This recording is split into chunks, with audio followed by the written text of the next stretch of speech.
शिल्पा पर चढ़ा इश्क का जादू। 13 फरवरी 2022 को शिल्पा शर्मा बहुत ही खुश थी। उसने कई दिन पहले से ही शादी में जाने की तैयारी कर रखी थी। जैसे जैसे 16 तारीख नजदीक आ रही थी, उसकी खुशी बढ़ती जा रही थी। कारण था कि उसे बहुत दिनों बाद काशीपुर जाने का मौका मिल रहा था। काशीपुर में उसके पति अशोक पंडित के ममेरे भाई मनोज शर्मा की शादी थी। इससे पहले वह काफी दिनों तक काशीपुर में रही थी, इसी कारण उसका वहां जाने का मन था। 14 फरवरी को सुबह ही अशोक ने शिल्पा से कहा, शिल्पा, तुम जल्दी से घर का काम निपटाने के बाद तैयार हो जाना। हमें काशीपुर के लिए जल्दी निकलना है। मामा जी ने हमें किसी काम के लिए जल्दी ही बुलाया है। जो शिल्पा कई दिनों से काशीपुर जाने के लिए बेताब थी, पति की बात सुनते ही अचानक उसका चेहरा लटक गया। शिल्पा का लटका चेहरा देखते ही अशोक ने उससे सवाल किया, क्या हुआ? काशीपुर जाने के नाम पर तुम्हारा चेहरा क्यों लटक गया? अशोक का प्रश्न सुनते ही वह बौखला सी गई। उसकी समझ में कुछ नहीं आया कि वह उसके सवाल का क्या जवाब दे। फिर उसने पल भर में ही एक बहाना बनाया, देखो जी, बात यह है कि रात में अचानक मेरी तबीयत खराब हो गई, जिसके चलते मैं आज तो किसी भी हालत में नहीं जा सकती। शादी का घर है, वहाँ पर कई मेहमान होते हैं, ऐसे में मैं कैसे अपनी केयर कर पाऊंगी? अशोक को शिल्पा की बात समझने में तनिक भी देर नहीं लगी। वो समझ गया कि मासिक धर्म के चलते महिला को कितनी परेशानी उठानी पड़ती है। शिल्पा की परेशानी को देखकर अशोक समय से तैयार हुआ और उसे घर पर छोड़कर मम्मी पापा के साथ काशीपुर के लिए निकल गया। अशोक के घर से निकलते ही शिल्पा ने ऐसे राहत की सांस ली जैसे उसके सिर का बोझ कम हो गया हो। वह अपने बाकी कामों को निपटाने में लग गई। अगले दिन दोपहर बाद अपने भाई विशाल को साथ लेकर वह काशीपुर पहुंच गई थी। काशीपुर पहुंचने के बाद शिल्पा बहुत खुश थी। वहां पर काफी मेहमान आए हुए थे। शादी का घर होने के कारण उसका वह दिन कैसे बीता, उसे कुछ पता ही नहीं चला। अगले दिन यानी 16 फरवरी 2022 की दोपहर के बाद बारात जाने की तैयारी होने लगी थी। शिल्पा भी पूरी तरह से तैयार हुई और तैयार होने के बाद ही उसने अपनी कई एंगल से सेल्फी ली। फिर उनमें से कुछ चुनिंदा फोटो सेलेक्ट करके अनामिका नामक सहेली के नंबर पर सेंड कर दी। फिर एक मैसेज भी लिख दिया, हाय अनामिका, कैसी लग रही हूँ मैं? फिर उसे सहेली की तरफ से पल भर में उत्तर भी मिल गया, यार तू है ही इतनी सुंदर, एकदम चकाचक लग रही है। इससे पहले वह आगे कुछ और चैटिंग कर पाती, बारात जाने की तैयारी पूरी हो चुकी थी। मनोज दूल्हा बनकर एक फूलों से सजी कार में सवार हुआ। वहीं मनोज के पापा बुधन अपनी अलग कार में सवार हुए थे। उसी कार में अशोक पंडित अपने फूफा के साथ किच्छा जाने के लिए सवार हुआ था। बारात काशीपुर से निकलकर समय से उधम सिंह नगर के कस्बा किच्छा में स्थित महाराजा अग्रसेन मैरिज हॉल पहुंच गई थी। सभी बारातियों ने मंडप में पहुंचते ही नाश्ता पानी भी कर लिया था। नाश्ता होते ही बारात चढ़नी शुरू हुई। अचानक लापता हो गया अशोक पंडित। बारात चढ़ने से पहले ही अशोक पंडित ने अपने कुछ साथियों के साथ शराब पी ली थी, ताकि वह बारात में जमकर डांस कर सके। उसी दौरान रात के कोई 10:30 बजे एक युवक ने अशोक पंडित को इशारा किया। उसके इशारा करते ही अशोक पंडित बारात छोड़कर उसके साथ चला गया। वह युवक अशोक पंडित को अपनी बाइक पर बैठा कर ले गया था। वह युवक कौन था उसे कोई नहीं जानता था। बारात चढ़नी आरंभ हुई, लेकिन उसका कहीं भी अता पता नहीं था। तभी उसके छोटे भाई सुनील ने उसे खोजने की कोशिश की, लेकिन वह कहीं भी दिखाई नहीं दिया। सुनील ने यह बात अपने फूफा बुधन सिंह के सामने भी रखी, लेकिन बुधन सिंह पर पूरी बारात संभालने की जिम्मेदारी थी। इसी कारण वह बारात छोड़कर कहीं जाने की स्थिति में नहीं थे। बारात चढ़ने के बाद शादी की बाकी रस्में भी पूरी हो गईं, लेकिन अशोक नहीं दिखाई दिया। तब घर वालों ने सोचा कि शायद वह शराब के नशे में होने के कारण काशीपुर चला गया होगा। बृहस्पतिवार की सुबह बारात किच्छा से विदा होकर काशीपुर भी पहुंच गई। काशीपुर जाने के बाद पता चला कि अशोक पंडित रात घर भी नहीं पहुंचा था। इस जानकारी के मिलने पर घर परिवार वाले चिंतित हो गए। परिवार वालों के साथ साथ शादी में आए हुए मेहमान अशोक को लेकर परेशान हो उठे। आखिर अशोक रात से अचानक कहां गायब हो गया था? पति के अचानक गायब होने वाली बात से शिल्पा शर्मा तो पूरी तरह से टूट गई थी। उसका रो रो कर बुरा हाल था। शादी में आए सभी लोग उसे समझाने में लगे थे कि तू परेशान क्यों होती है, अशोक अपने किसी दोस्त के साथ चला गया होगा, वह घर वापस आ जाएगा। लेकिन शिल्पा किसी की बात मानने को तैयार न थी। उसी दिन सुबह के कोई 8 बजे थाना पुलभटा के थाना प्रभारी राजेश पांड्या को सूचना मिली कि बरा के नजदीक सड़क किनारे खून से लथपथ एक व्यक्ति का शव पड़ा हुआ है। सूचना पाते ही थाना प्रभारी राजेश पांड्या और सीओ ओम प्रकाश शर्मा घटनास्थल पर पहुंचे। शव बरा से लगभग 1.5 किलोमीटर दूर खटीमा हाईवे के किनारे पड़ा हुआ था। चाकू से गोदी हुई मिली लाश। पुलिस ने घटनास्थल पर पहुंचते ही आसपास की जांच पड़ताल की। हत्यारों ने मृतक के सिर, गले और पेट पर चाकू से कई बार किए थे। मृतक की लाश पूरी तरह से खून से लथपथ थी, लेकिन घटनास्थल पर कहीं भी खून पड़े होने के कोई निशान नहीं दिखाई दे रहे थे, जिससे साफ जाहिर था कि युवक की किसी अन्य जगह पर हत्या कर उसे यहां पर लाकर डाला गया है। लाश के पास से ही एक बैग मिला था, जिसमें कुछ कपड़े और शराब की 3 बोतलें भी रखी हुई थीं। मृतक के पास से कोई मोबाइल भी नहीं मिला था। पुलिस ने वहां मौजूद लोगों से उसकी शिनाख्त करानी चाहिए तो सभी ने उसे पहचानने से साफ मना कर दिया। मृतक की शिनाख्त न होने के कारण पुलिस ने उसकी लाश मोर्चरी में रखवा दी। थाना पुलभटा क्षेत्र में एक लाश मिलने की बात धीरे धीरे क्षेत्र में फैल गई थी। यही बात किच्छा में पहुंची तो मनोज के ससुराल वाले लाश को देखने के लिए पहुंचे। मनोज के ससुराल के लोग अशोक को भली भांति जानते थे। मोर्चरी में रखी लाश को उन्होंने देखते ही पहचान लिया था, वह अशोक पंडित की ही लाश थी। मनोज के ससुरालियों ने ये खबर तुरंत ही बुधन सिंह को मोबाइल पर दी।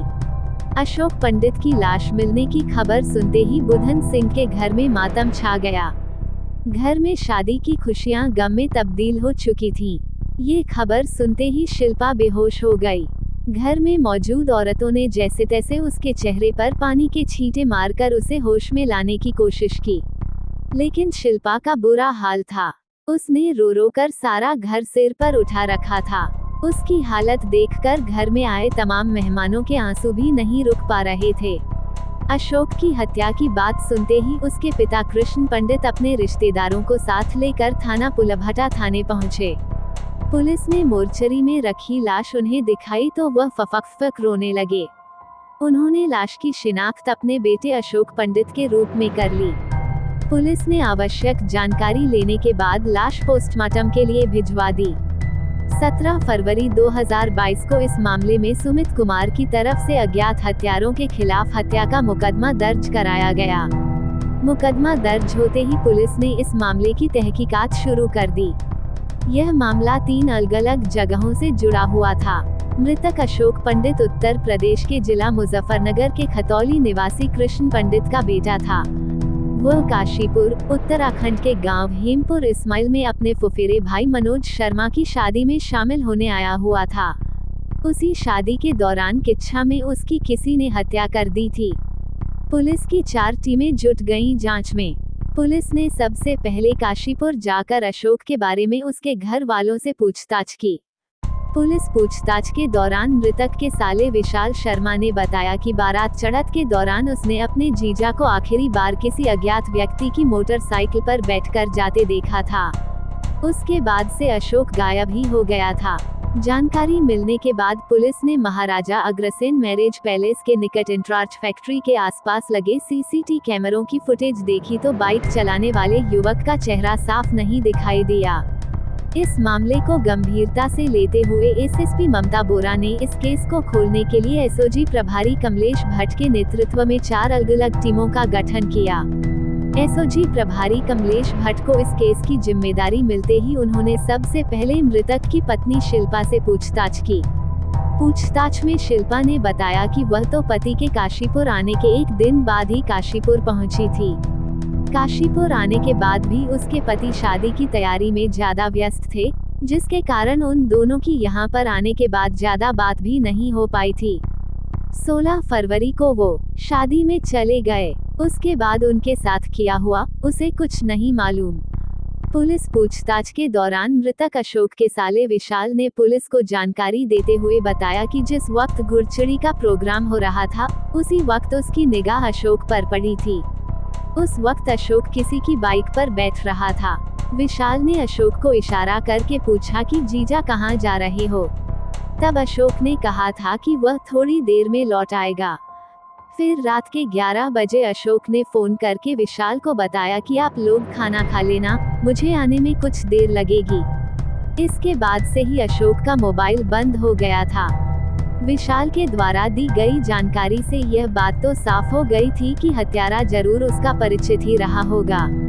उसके बाद एसओजी टीम घटनास्थल से लेकर बारात घर से अग्रसेन भवन तक के सीसीटीवी कैमरे खंगालने में जुट गई। शिल्पा के मोबाइल में मिला संदिग्ध नंबर। अशोक की हत्या क्रूरतम ढंग से की गई थी, जिससे साफ था कि हत्यारों से उसकी गहरी रंजिश रही होगी। पुलिस जानती थी कि अगर ऐसा होगा तो उसकी बीवी को ज्यादा जानकारी होगी। इसी कारण पुलिस ने उसकी पत्नी से हर एंगल को देखते हुए घंटों पूछताछ की। साथ ही शिल्पा के मोबाइल को भी चेक किया। पुलिस ने उसकी सभी फोन कॉलों का बारीकी से निरीक्षण किया। उसी चेकिंग के दौरान एसओजी टीम को उसके मोबाइल में एक संदिग्ध नंबर नजर आया। वह नंबर जीनत खान के नाम से सेव था। उस नंबर पर शिल्पा की सबसे ज्यादा और लंबी बातें होती थीं। उसी नंबर के व्हाट्सएप पर शिल्पा ने काफी चैटिंग भी की थी। साथ ही उसी नंबर पर मनोज की शादी के कार्ड की कॉपी भी उसने सेंड की थी। जीनत खान के बारे में एसओजी टीम ने उससे जानकारी मांगी तो उसने बताया कि वह उसकी पुरानी सहेली है, जो उससे हर रोज बात करती रहती है। एसओजी टीम ने जब उससे उसका पता पूछा तो वो कोई संतोषजनक उत्तर नहीं दे पाई, जिसके कारण शिल्पा पुलिस की निगाहों में चढ़ गई। एसओजी टीम को लगने लगा था कि वह सफलता की सीढ़ी पर पांव रख चुकी है। पुलिस के सामने शिल्पा का चेहरा उतर गया। उसके चेहरे पर हवाएं उड़ती देख उससे कड़ाई से पूछताछ की तो वह पुलिस के सामने ज्यादा देर तक नहीं टिक सकी। वह जल्दी ही टूट गई और उसने स्वीकार किया कि उसने अपने प्रेमी अमित अग्निहोत्री व उसके दोस्त अंकित तिवारी से पति की हत्या कराई है। उसने पुलिस को बताया कि उसका अमित के साथ पिछले 3 साल से प्रेम प्रसंग चल रहा था। इस जानकारी के मिलते ही एसओजी टीम अभियुक्तों के पीछे पड़ गई।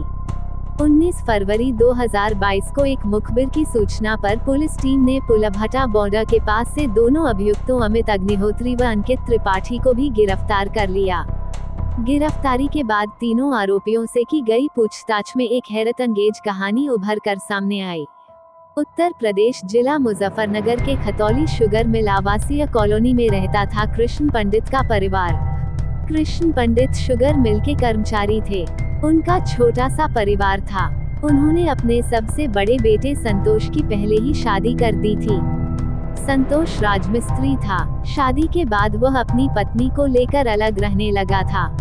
उनके बाकी 2 बेटे अशोक दूसरे नंबर का और उससे छोटा सुमित था।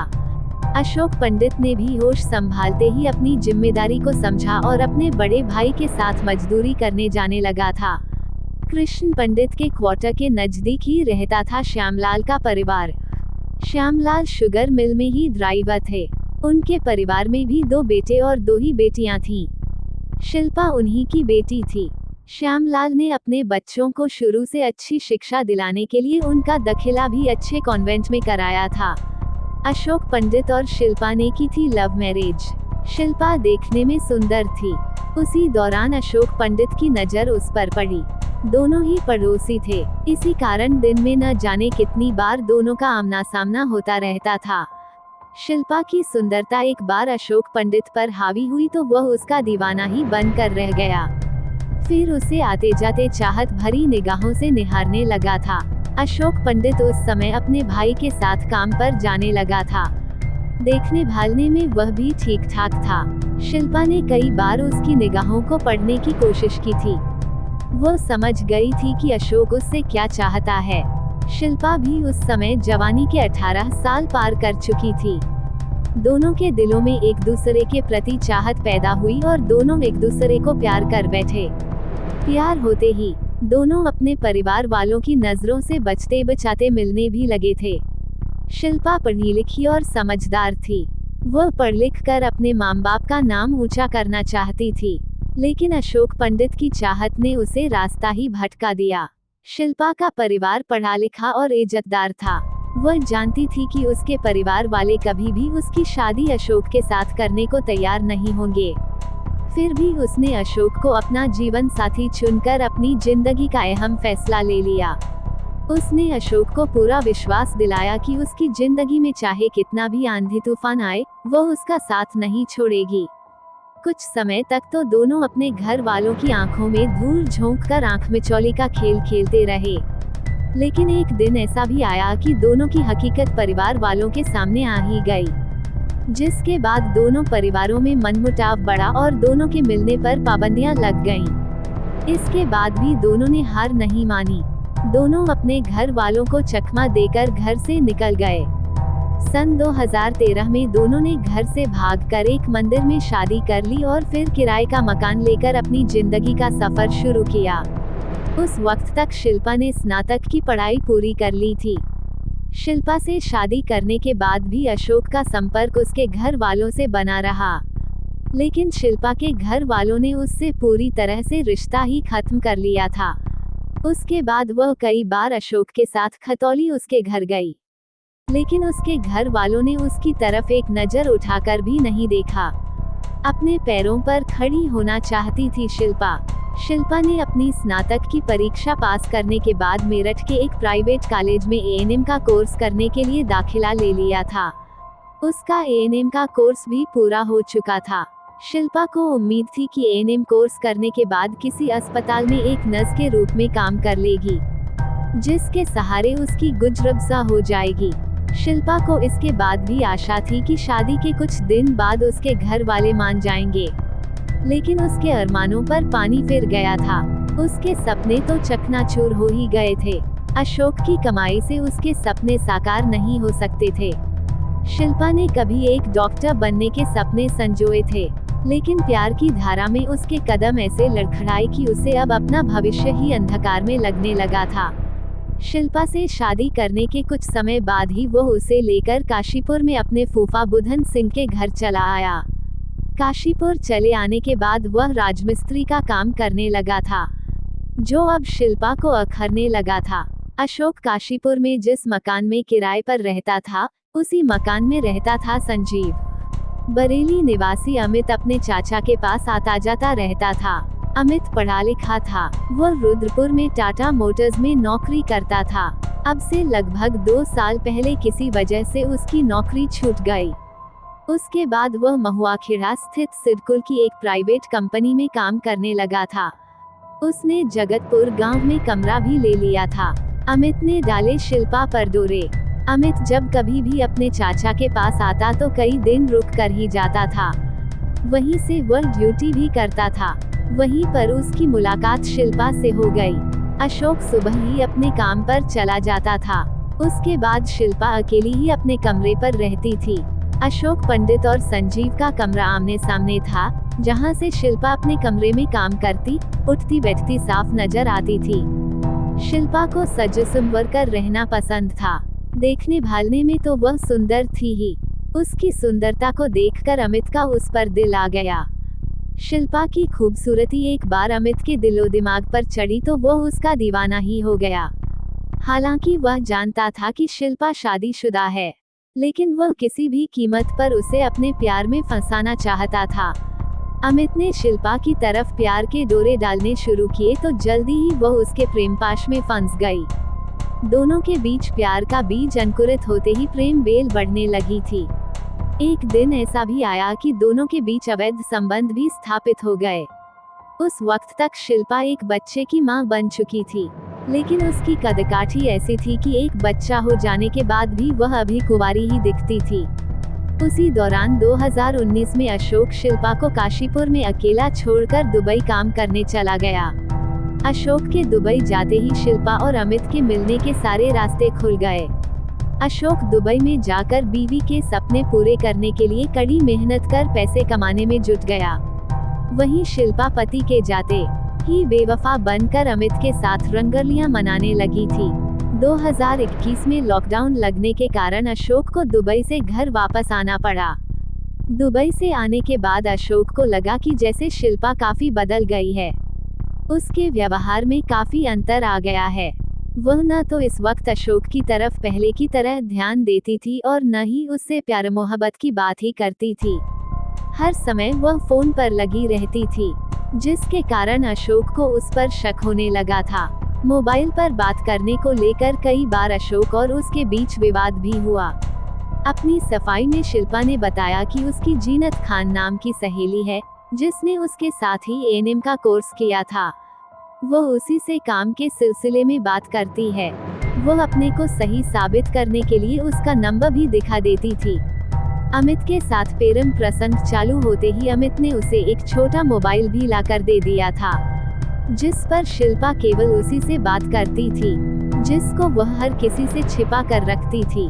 लेकिन एक दिन उसकी हकीकत अशोक के सामने आई तो घर में तूफान खड़ा हो गया, जिसके कारण अशोक शिल्पा को उसके मायके छोड़ आया।